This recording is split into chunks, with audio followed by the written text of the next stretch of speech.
नमस्कार। नूतन दीक्षित की कहानियां चैनल पर आपका स्वागत है। मैं नूतन दीक्षित आज सुना रही हूं मुंशी प्रेमचंद की लिखी कहानी पशु से मनुष्य। दुर्गा माली डॉक्टर मेहराबार एटला के यहाँ नौकर था। 5 रुपए मासिक वेतन पाता था। उसके घर में स्त्री और 2-3 छोटे बच्चे थे। स्त्री पड़ोसियों के लिए गेहूं पीसा करती थी। 2 बच्चे जो समझदार थे इधर उधर से लकड़ियां गेहूं उपले चुन लाते थे, किंतु इतना यत्न करने पर भी वे बहुत तकलीफ में रहते थे। दुर्गा डॉक्टर साहब की नजर बचाकर बगीचे से फूल चुन लेता और बाजार में पुजारियों के हाथों बेच दिया करता था। कभी कभी फलों पर भी हाथ साफ किया करता था। उसकी यही ऊपरी आमदनी थी। इससे नून तेल आदि का काम चल जाता था। उसने कई बार डॉक्टर महोदय से वेतन बढ़ाने के लिए प्रार्थना की, परंतु डॉक्टर साहब नौकर का वेतन बढ़ाना छूत की बीमारी समझते थे, जो एक से अनेक को ग्रस लेती है। वे साफ कह दिया करते थे कि भाई मैं तुम्हें बांधे तो नहीं हूं, तुम्हारा निर्वाह यहां नहीं होता तो और कहीं चले जाओ, मेरे लिए मालियों का अकाल नहीं है। दुर्गा में इतना साहस न था कि वह लगी हुई रोजी छोड़कर नौकरी ढूंढने निकलता। इससे अधिक वेतन पाने की आशा भी नहीं थी, इसलिए वह इसी निराशा में पड़ा हुआ जीवन के दिन काटता और अपने भाग्य को रोता था। डॉक्टर महोदय को बागवानी से विशेष प्रेम था। नाना प्रकार के फूल पत्ते लगा रखे थे। अच्छे अच्छे फलों के पौधे दरभंगा, मलिहाबाद, सहारनपुर आदि स्थानों से मंगवा कर लगाए थे। वृक्षों को फलों से लदे हुए देखकर उन्हें हार्दिक आनंद होता था।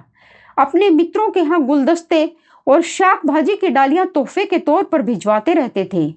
उन्हें फलों को आप खाने का शौक न था, पर मित्रों को खिलाने में उन्हें असीम आनंद प्राप्त होता था। प्रत्येक फल के मौसम में मित्रों की दावत करते और पिकनिक पार्टियां उनके मनोरंजन का प्रधान अंग थी। एक बार गर्मियों में उन्होंने अपने कई मित्रों को आम खाने की दावत दी। मलिहाबादी में सफेदे के फल खूब लगे हुए थे। डॉक्टर साहब इन फलों को प्रतिदिन देखा करते थे। यह पहले ही फल थे, इसलिए वे मित्रों से उनके मिठास और स्वाद का बखान सुनना चाहते थे। इस विचार से उन्हें वही आमोद था जो किसी पहलवान को अपने पट्ठों के करतब दिखाने से होता है। इतने बड़े सुंदर और सुकोमल सफेदे स्वयं उनकी निगाह से न गुजरे थे। इन फलों के स्वाद का उन्हें इतना विश्वास था कि वे एक फल चख कर उनकी परीक्षा करना आवश्यक न समझते थे, प्रधानतः इसलिए कि एक फल की कमी एक मित्र को रसा स्वादन से वंचित कर देगी। संध्या का समय था और चैत का महीना। मित्रगण आकर बगीचे के हौज के किनारे कुर्सियों पर बैठे थे। बर्फ और दूध का प्रबंध पहले ही से कर लिया गया था, पर अभी तक फल न तोड़े गए थे। डॉक्टर साहब पहले फलों को पेड़ में लगे हुए दिखलाकर तब उन्हें तोड़ना चाहते थे, जिसमें किसी को यह संदेह न हो कि फल इनके बाग के नहीं हैं। जब सब सज्जन जमा हो गए तब उन्होंने कहा, आप लोगों को कष्ट होगा, पर जरा चलकर फलों को पेड़ में लटके हुए देखिए, बड़ा ही मनोहर दृश्य है। गुलाब में भी ऐसी लोचन प्रिय लाली न होगी, रंग से स्वाद टपक पड़ता है। मैंने इसकी कलम खास मलिहाबाद से मंगवाई थी और उसका विशेष रीति से पालन किया है। मित्रगण उठे। डॉक्टर साहब आगे आगे चले। रवीसों के दोनों ओर गुलाब की क्यारियां थी। उनकी छटा दिखाते हुए अंत में वे सफेदे के पेड़ के सामने आ गई, मगर आश्चर्य, वहां एक फल भी न था। डॉक्टर साहब ने समझा शायद वह पेड़ नहीं। 2 पग और चले, दूसरा पेड़ मिल गया और आगे बढ़े, तीसरा पेड़ मिला, फिर पीछे लौटे और एक विस्मित दशा में सफेदे के वृक्ष के नीचे आकर रुक गए। इसमें संदेह नहीं कि वृक्ष यही है। फल क्या हुए? 20-25 आम थे, एक का भी पता नहीं। मित्रों की ओर अपराधपूर्ण नेत्रों से देखकर बोले, आश्चर्य है कि इस पेड़ में एक भी फल नहीं है। आज सुबह मैंने देखा था, पेड़ फलों से लदा हुआ था। यह देखिए फलों का डंठल, यह अवश्य माली की शरारत है। मैं आज उसकी हड्डियां तोड़ दूंगा। उस पाजी ने मुझे कितना धोखा दिया। मैं बहुत लज्जित हूं कि आप लोगों को व्यर्थ कष्ट हुआ। मैं सत्य कहता हूं, इस समय मुझे जितना दुख है उसे प्रकट नहीं कर सकता। एक रंगीले कोमल कमनीय फल मैंने अपने जीवन में कभी न देखे। उनके यो लुप्त हो जाने से मेरे हृदय के टुकड़े हुए जाते हैं। यह कहकर वे नैराश्य वेदना से कुर्सी पर बैठ गई। मित्रों ने सांत्वना देते हुए कहा, नौकरों का सब जगह यही हाल है। यह जाति ही पाजी होती है। आप हम लोगों के कष्ट का खेद न करें। यह सफेदे न सही, दूसरे फल सही। एक सज्जन ने कहा, साहब मुझे तो सब आम एक ही से मालूम होते हैं। सफेदे, मोहन भोग, लंगड़े, बम्बई फजली, दशहरी, इनमें कोई भेद ही नहीं मालूम होता। न जाने आप लोगों को कैसे उनके स्वाद में फर्क मालूम होता है। दूसरे सज्जन ने बोले, यहाँ भी वही हाल है। इस समय जो फल मिले वही मंगवाइए, जो गए उनका अफसोस क्या। डॉक्टर साहब ने व्यथित भाव से कहा, आमों की क्या कमी है, सारा बाग भरा पड़ा है। खूब शौक से खाइए और बांध कर घर ले जाइए। वे हैं और किस लिए, पर वह रस और स्वाद कहाँ। आपको विश्वास न होगा, उन सफेदों पर ऐसा निखार था कि सेब मालूम होते थे। सेब भी देखने में ही सुंदर होता है, उसमें वह रुचिवर्धक लालित्य, वह सुधा में मृदुता कहाँ। इस माली ने आज वह अनर्थ किया है कि जी चाहता है नमक हराम को गोली मार दूं। इस वक्त सामने आ जाए तो अधमुआ कर दूं। माली बाजार गया हुआ था। डॉक्टर साहब ने साइज से कुछ आम तुड़वाए। मित्रों ने आम खाए, दूध पिया और डॉक्टर साहब को धन्यवाद देकर अपने अपने घर की राह ली। लेकिन मिस्टर मेहरा वहां हौज के किनारे हाथ में हंटर लिए माली की बाट जोहते रहे। आकृति से जान पड़ता था मानो साक्षात क्रोध मूर्तिमान हो गया था। कुछ रात गए दुर्गा बाजार से लौटा। वह चौकन्नी आंखों से इधर उधर देख रहा था। जो ही उसने डॉक्टर साहब को हौज के किनारे हाथ में हंटर लिए बैठे देखा, उसके होश उड़ गए। समझ गया कि चोरी पकड़ ली गई। इसी भय से उसने बाजार में खूब देर की थी। उसने समझा था डॉक्टर साहब कहीं सैर करने गए होंगे। मैं चुपके से कटहल के नीचे अपनी झोपड़ी में जा बैठूंगा। सवेरे कुछ पूछताछ भी हुई तो मुझे सफाई देने का अवसर मिल जाएगा। कह दूंगा सरकार मेरे झोपड़े की तलाशी ले लें। इस प्रकार मामला दब जाएगा। समय सफल चोर का सबसे बड़ा मित्र है। एक एक क्षण उसे निर्दोष सिद्ध करता जाता है, किंतु जब वह रंगे हाथों पकड़ा जाता है तब उसे बच निकलने की कोई राह नहीं रहती। रुधिर के सूखे हुए धब्बे रंग के दाग बन सकते हैं, पर ताजा लहू आप ही आप पुकारता है। दुर्गा के पैर थम गए, छाती धड़कने लगी।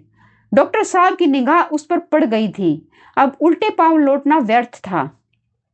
डॉक्टर साहब उसे दूर से देखते ही उठे कि चलकर उसकी खूब मरम्मत करूं, लेकिन वकील थे। विचार किया कि इसका बयान लेना आवश्यक है। इशारे से निकट बुलाया और पूछा, सफेदे के पेड़ में कई आम लगे हुए थे, एक भी नहीं दिखाई देता, क्या हो गया। दुर्गा ने निर्दोष भाव से उत्तर दिया, हुजूर अभी मैं बाजार गया हुआ हूं, तब तक तो सब आम लगे हुए थे। इतनी देर में कोई तोड़ने गया होगा तो मैं नहीं कह सकता। डॉक्टर, तुम्हारा किस पर संदेह है। दुर्गा, सरकार अब मैं किसे बताऊं, इतने नौकर चाकर हैं, न जाने किसकी नीयत बिगड़ी हो। डॉक्टर, मेरा संदेह तुम्हारे ऊपर है। अगर तोड़ कर रख लिए हों तो दे दो, या साफ साफ कह दो कि मैंने तोड़े हैं, नहीं तो मैं बुरी तरह पेश आऊंगा। चोर केवल दंड से ही नहीं बचना चाहता, वह अपमान से भी बचना चाहता है। वह दंड से उतना नहीं डरता जितना अपमान से। जब उसे सजा से बचने की कोई आशा नहीं रहती, उस समय भी वह अपने अपराध को स्वीकार नहीं करता। वह अपराधी बनकर छूट जाने से निर्दोष बनकर दंड भोगना बेहतर समझता है। दुर्गा इस समय अपराध स्वीकार करके सजा से बच सकता था, पर उसने कहा, हुजूर मालिक हैं, जो चाहे करें, पर मैंने आम नहीं तोड़े। सरकार ही बताएं, इतने दिन मुझे आपकी ताबेदारी करते हो गए, मैंने एक पत्ती भी छुई है। डॉक्टर, तुम कसम खा सकते हो। दुर्गा, गंगा की कसम जो मैंने आमों को हाथ से छुआ भी हो। डॉक्टर, मुझे इस कसम पर विश्वास नहीं है। तुम पहले लोटे में पानी लाओ, उसमें तुलसी की पत्तियां डालो, तब कसम खाकर कहो कि अगर मैंने तोड़े हो तो मेरा लड़का मेरे काम न आए, तब मुझे विश्वास आवेगा। दुर्गा, हुजूर सांच को आंच क्या, जो कसम कहिए खाऊंगा। जब मैंने काम ही नहीं किया तो मुझ पर कसम क्या पड़ेगी। डॉक्टर, अच्छा बातें न बनाओ, जाकर पानी लाओ। डॉक्टर महोदय मानव चरित्र के ज्ञाता थे, सदैव अपराधियों से व्यवहार रहता था। यद्यपि दुर्गा जबान से हेकड़ी की बातें कर रहा था, पर उसके हृदय में भय समाया हुआ था। वह अपने झोपड़े में आया, लेकिन लोटे में पानी लेकर जाने की हिम्मत न हुई। उसके हाथ थरथराने लगे। ऐसी घटनाएं याद आ गई जिनमें जूठी गंगा उठाने वाले पर दैवी कोप का प्रहार हुआ था। ईश्वर के स्वर्ग होने का ऐसा ममस्पर्शी विश्वास उसे कभी नहीं हुआ था। उसने निश्चय किया, मैं जूठी गंगा न उठाऊंगा। यही न होगा, निकाल दिया जाऊंगा। नौकरी फिर कहीं ना कहीं मिल जाएगी, और नौकरी भी न मिले तो मजूरी तो कहीं ना कहीं मिल ही जाएगी। कुदाल भी चलाऊंगा तो सांझ तक आध सेर आटे का ठिकाना हो जाएगा।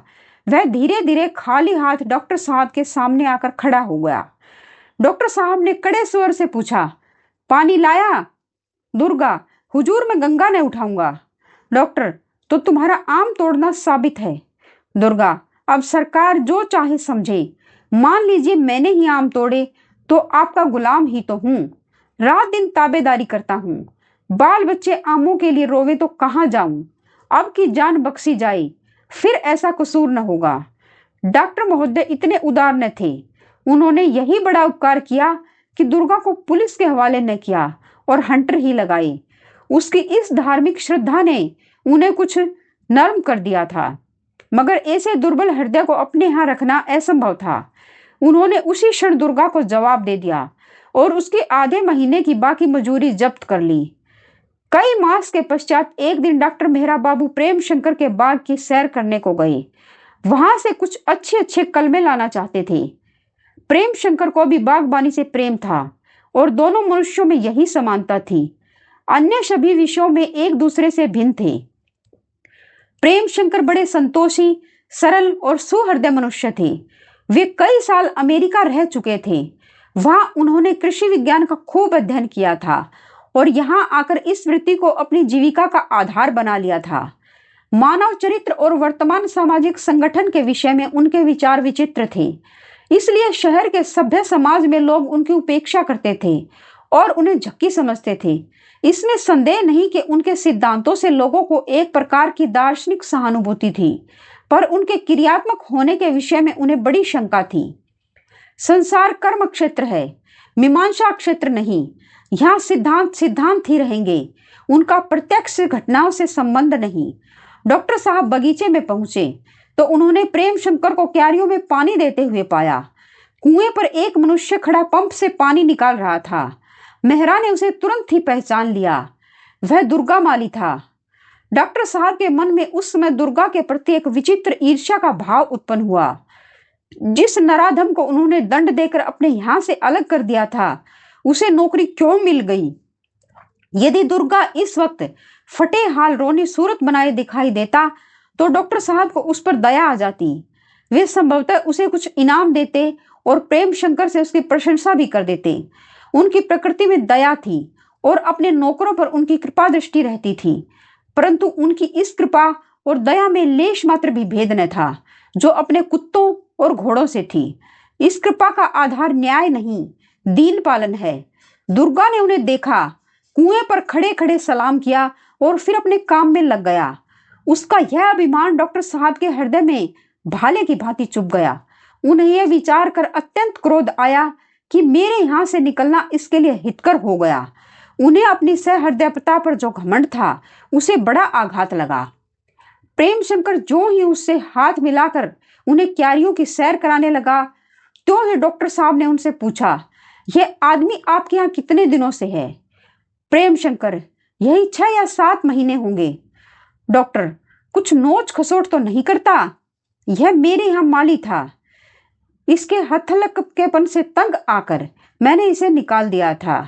कभी फूल तोड़कर बेचाता, कभी पौधे उखाड़ ले जाता, और फलों का तो कहना ही क्या, वे इसके मारे बचते ही न थे। एक बार मैंने मित्रों की दावत की थी। मलिहाबादी सफेदे में खूब फल लगे हुए थे। जब सब आकर बैठ गए और मैं उन्हें फल दिखाने के लिए ले गया तो सारे फल गायब। कुछ न पूछिए उस घड़ी कितनी भद हुई। मैंने उसी क्षण इन महाशय को दुत्कार बताई। बड़ा ही दगाबाज आदमी है और ऐसा चतुर है कि इसको पकड़ना मुश्किल है। कोई वकील ही जैसा काया आदमी है। ऐसी सफाई और ढिठाई से ढुलकता है कि इसका मुंह देखते रह जाइए। आपको भी तो कहीं चरका नहीं दिया? प्रेम शंकर, जी नहीं, कभी नहीं। मुझे इसने शिकायत का कोई अवसर नहीं दिया। यहाँ तो खूब मेहनत करता है, यहाँ तक कि दोपहर की छुट्टी में भी आराम नहीं करता। मुझे तो इस पर इतना भरोसा हो गया है कि सारा बगीचा इस पर छोड़ रखा है। दिन भर में जो कुछ आमदनी होती है वह शाम को मुझे दे देता है और कभी एक पाई का भी अंतर नहीं पड़ता। डॉक्टर, यही तो इसका कौशल है कि आपको उल्टे छुरे मुंडे और आपको खबर भी ना हो। आप इसे वेतन क्या देते हैं? प्रेम शंकर, यहाँ किसी को वेतन नहीं दिया जाता। सब लोग लाभ में बराबर के साझेदार हैं। महीने भर में आवश्यक व्यय के पश्चात जो कुछ बचता है उनमें से 10 रुपए प्रति सैकड़ा धर्म खाते में डाल दिया जाता है। शेष रुपए समान भागों में बांट दिए जाते हैं। पिछले महीने में 140 रुपए की आमदनी हुई थी। मुझे मिलाकर यहाँ 7 आदमी हैं। 20 रुपए हिस्से पड़े। अब की नारंगियां खूब हुई हैं। मटर की फलियां, गन्ने, गोभी आदि से अच्छी आमदनी हो रही है। 40 रुपए से कम न पड़ेंगे। डॉक्टर मेहरा ने आश्चर्य से पूछा, इतने में आपका काम चल जाता है? प्रेम शंकर, जी हाँ, बड़ी सुगमता से। मैंने इन्हीं आदमियों के से कपड़े पहने हैं, इन्हीं का सा खाना खाता हूँ और मुझे कोई दूसरा व्यसन नहीं है। यहाँ 20 रुपए मासिक उन औषधियों का खर्च है जो गरीबों को दी जाती है। ये रुपए संयुक्त आय से अलग कर लिए जाते हैं। किसी को कोई आपत्ति नहीं होती। यह साइकिल जो आप देखते हैं संयुक्त आय से ली गई है। जिसे जरूरत होती है इस पर सवार होता है। मुझे ये सब अधिक कार्यकुशल समझते हैं और मुझ पर पूरा विश्वास रखते हैं। बस मैं इनका मुखिया हूँ। जो कुछ सलाह देता हूँ उसे सब मानते हैं। कोई भी यह नहीं समझता कि मैं किसी का नौकर हूँ। सब के सब अपने को साझेदार समझते हैं और जी तोड़कर मेहनत करते हैं। जहाँ कोई मालिक होता है और दूसरा उनका नौकर, तो उन दोनों में तुरंत द्वेष पैदा हो जाता है। मालिक चाहता है कि इससे जितना काम लेते बने लेना चाहिए। नौकर चाहता है कि कम से कम काम करूं। उसमें स्नेह या सहानुभूति का नाम तक नहीं होता। दोनों यथार्थ से एक दूसरे के शत्रु होते हैं। इस प्रतिद्वंदिता का दुष्परिणाम हम और आप देख ही रहे हैं। मोटे और पतले आदमियों के पृथक पृथक दल बन गए हैं और उनमें घोर संग्राम हो रहा है। कल चिन्हों से ज्ञात होता है कि यह प्रतिद्वंदिता अब कुछ ही दिनों की मेहमान है। इसकी जगह अब सहकारिता का आगमन होने वाला है। मैंने अन्य देशों में इस घातक संग्राम के दृश्य देखे हैं और मुझे घृणा हो गई है। सहकारिता ही हमें इस संकट से मुक्त कर सकती है। डॉक्टर, तो यह कहिए कि आप सोशलिस्ट हैं? प्रेम शंकर, जी नहीं, मैं सोशलिस्ट या डेमोक्रेट कुछ नहीं हूँ। मैं केवल न्याय और धर्म का दीन सेवक हूँ। मैं निस्वार्थ सेवा को विद्या से श्रेष्ठ समझता हूँ। मैं अपनी आत्मिक और मानसिक शक्तियों को, बुद्धि सामर्थ्य को धन और वैभव का गुलाम नहीं बनाना चाहता। मुझे वर्तमान शिक्षा और सभ्यता पर विश्वास नहीं। विद्या का धर्म है आत्मिक उन्नति का फल, उदारता, त्याग, सदिच्छा, सहानुभूति, न्यायप्रियता और दयाशीलता। जो शिक्षा हमें निर्बलों को सताने के लिए तैयार करे, जो हमें धरती और धन का गुलाम बनाए, जो हमें भोग विलास में डुबाए, जो हमें दूसरों का रक्त पीकर मोटा होने का इच्छुक बनाए, वह शिक्षा नहीं है। अगर मूर्ख लोभ और मोह के पंजे में फंस जाएं तो वे क्षम्य हैं, परंतु विद्या और सभ्यता के उपासकों की स्वार्थांधता अत्यंत लज्जाजनक है। हमने विद्या और बुद्धि बल की विभूति के शिखर पर चढ़ने का मार्ग बना लिया। वास्तव में वह सेवा और प्रेम का साधन था। कितनी विचित्र दशा है कि जो जितना ही बड़ा विद्वान है वह उतना ही बड़ा स्वार्थ सेवी है। बस हमारी सारी विद्या और बुद्धि, हमारा सारा उत्साह और अनुराग धन लिप्सा में ग्रसित है। हमारे प्रोफेसर साहब 1000 से कम वेतन पाएं तो उनका मुंह ही नहीं सीधा होता। हमारे दीवान और माल के अधिकारी 2000 मासिक पाने पर भी अपने भाग्य को रोया करते हैं। हमारे डॉक्टर साहब चाहते हैं कि मरीज मरे या जिए, मेरी फीस में बाधा न पड़े। और हमारे वकील साहब, क्षमा कीजिएगा, ईश्वर से मनाया करते हैं कि ईर्ष्या और द्वेष का प्रकोप हो और सोने की दीवारें खड़ी कर लूं। समय धन है, इसी वाक्य को हम ईश्वर वाक्य समझ रहे हैं। इन महान पुरुषों में से प्रत्येक व्यक्ति सैकड़ों नहीं हजारों लाखों की जीविका हड़प जाते हैं और फिर भी उनका जाति का भक्त बनने का दावा है। वह अपने स्वजाति प्रेम का डंका बजाता फिरता है। पैदा दूसरे करें, पसीना दूसरे बहाएं, खाना और मूंछों पर ताव देना इनका काम है। मैं समस्त शिक्षित समुदाय को केवल निकम्मा ही नहीं वरन अनर्थकारी भी समझता हूँ। डॉक्टर साहब ने बहुत धैर्य से काम लेकर पूछा, तो क्या आप चाहते हैं कि हम सब के सब मजूरी करें? प्रेम शंकर, जी नहीं। हालांकि ऐसा हो तो मनुष्य जाति का उपकार हो। मुझे जो आपत्ति है वह केवल दशाओं में इस अन्यायपूर्ण समता से है।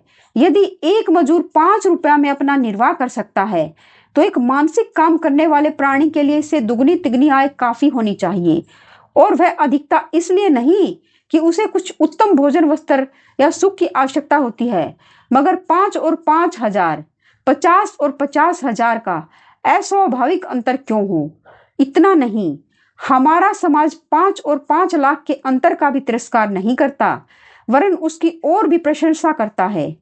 शासन प्रबंध, वकालत, चिकित्सा, चित्र रचना, शिक्षा, दलाली, व्यापार, संगीत और इस प्रकार की सैकड़ों अन्य कलाएं शिक्षित समुदाय की जीवन वृत्ति बनी हुई हैं, पर इनमें से एक भी धनोपार्जन नहीं करती। इनका आधार दूसरों की कमाई पर है। मेरी समझ में नहीं आता कि वह उद्योग धंधे जो जीवन की सामग्रियां पैदा करते हैं, जिनका जीवन पर अवलंबन है, क्यों उन पेशों से नीचे समझे जाएं, जिनका काम केवल मनोरंजन या अधिक से अधिक धनोपार्जन में सहायता करना है। आज सारे वकीलों को देश निकाला हो जाए, सारे अधिकारी वर्ग लुप्त हो जाएं और सारे दलाल स्वर्ग को सिधारें, तब भी संसार का काम चलता रहेगा, बल्कि और भी सरलता से। किसान भूमि जोतेंगे, जुलाहे कपड़े बुनेंगे, बढ़ई, लोहार, राज, चरमकार सब के सब पूर्ववत अपना अपना काम करते रहेंगे। उनकी पंचायतें उनके झगड़ों का निपटारा करेंगी। लेकिन यदि किसान न हो तो सारा संसार क्षुधा पीड़ा से व्याकुल हो जाए। परंतु किसान के लिए 5 रुपया बहुत समझा जाता है और वकील साहब या डॉक्टर साहब को 5,000 भी काफी नहीं। डॉक्टर, आप अर्थशास्त्र के उस महत्वपूर्ण सिद्धांत को भूल जाते हैं जिसे श्रम विभाजन कहते हैं। प्रकृति ने प्राणियों को भिन्न भिन्न शक्तियां प्रदान की हैं और उनमें विकास के लिए भिन्न भिन्न दशाओं की आवश्यकता है। प्रेम शंकर, मैं यह कब कहता हूं कि प्रत्येक मनुष्य को मजदूरी करने पर मजबूर किया जाए? नहीं, जिसे परमात्मा ने विचार की शक्ति दी है वह शास्त्रों की विवेचना करे, जो भावुक हो वह काव्य की रचना करे, जो अन्याय से घृणा करता हो वह वकालत करे। मेरा कथन यह है कि विभिन्न कार्यों की हैसियत में इतना अंतर न रहना चाहिए। मानसिक और औद्योगिक कामों में इतना फर्क न्याय के विरुद्ध है। यह प्रकृति के नियमों के प्रतिकूल ज्ञात होता है कि आवश्यक और अनिवार्य कार्यों पर अनावश्यक और अनिवार्य कार्यों की प्रधानता हो। कतिपय सज्जनों का मत है कि इस साम्य से गुणी लोगों का अनादर होगा और संसार को अनेक सद्विचारों और सत्कार्यों से लाभ न पहुंचेगा, किंतु वे भूल जाते हैं कि संसार के बड़े से बड़े पंडित, बड़े से बड़े कवि, बड़े से बड़े आविष्कारक, बड़े से बड़े शिक्षक धन और प्रभुता के लोभ से मुक्त थे। हमारे अस्वाभाविक जीवन का एक कुपरिणाम यह भी है कि हम बलात् कवि और शिक्षक बन जाते हैं। संसार में आज अगणित लेखक और कवि, वकील और शिक्षक उपस्थित हैं। वे सब के सब पृथ्वी पर भार रूप हो रहे हैं। जब उन्हें मालूम होगा कि इन दिव्य कलाओं में कुछ लाभ नहीं है, वे तो वही लोग कवि होंगे जिन्हें कवि होना चाहिए। संक्षेप में कहना यही है कि धन की प्रधानता ने हमारे समस्त समाज को उलट पुलट कर दिया है।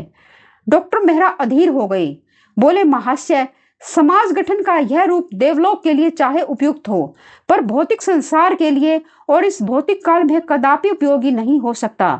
प्रेम शंकर, केवल इसी कारण से अभी तक धनवानों का, जमींदारों का और शिक्षित समुदाय का प्रभुत्व जमा हुआ है, पर इसके पहले भी कई बार इस प्रभुत्व को धक्का लग चुका है और चिन्हों से ज्ञात होता है कि निकट भविष्य में फिर इसकी पराजय होने वाली है।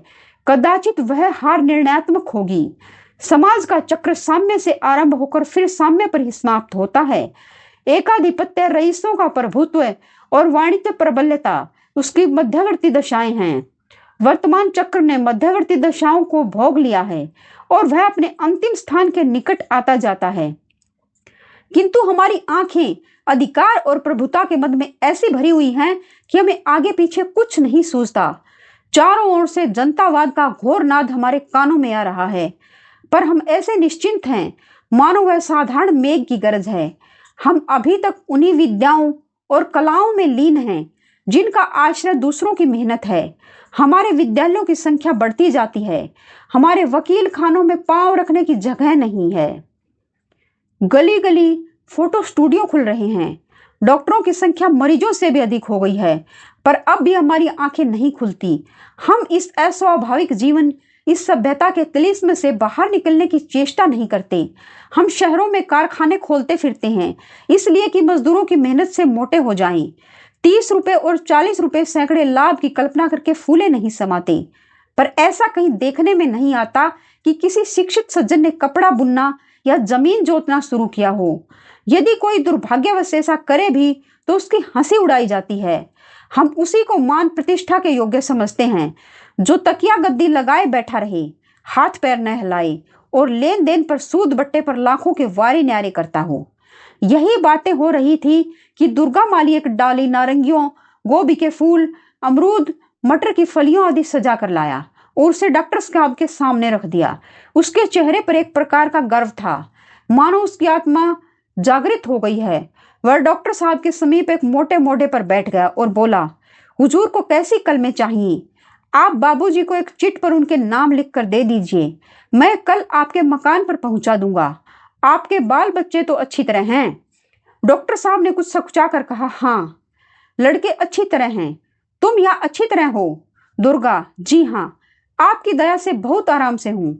डॉक्टर साहब उठकर चले तो प्रेम शंकर उन्हें विदा करके साथ साथ फाटक तक आए। डॉक्टर साहब मोटर पर बैठे तो मुस्कुराकर प्रेम शंकर से बोले, मैं आपके सिद्धांतों का कायल नहीं हुआ, पर इसमें संदेह नहीं कि आपने एक पशु को मनुष्य बना दिया। यह आपके सत्संग का फल है, लेकिन क्षमा कीजिएगा, मैं फिर से कहूंगा कि आप इससे होशियार रहिएगा। यूजेनिक्स अभी तक किसी ऐसे प्रयोग का आविष्कार नहीं कर सका है जो जन्म के संस्कारों को मिटा दे। आप सुन रहे थे मुंशी प्रेमचंद की लिखी कहानी पशु से मनुष्य।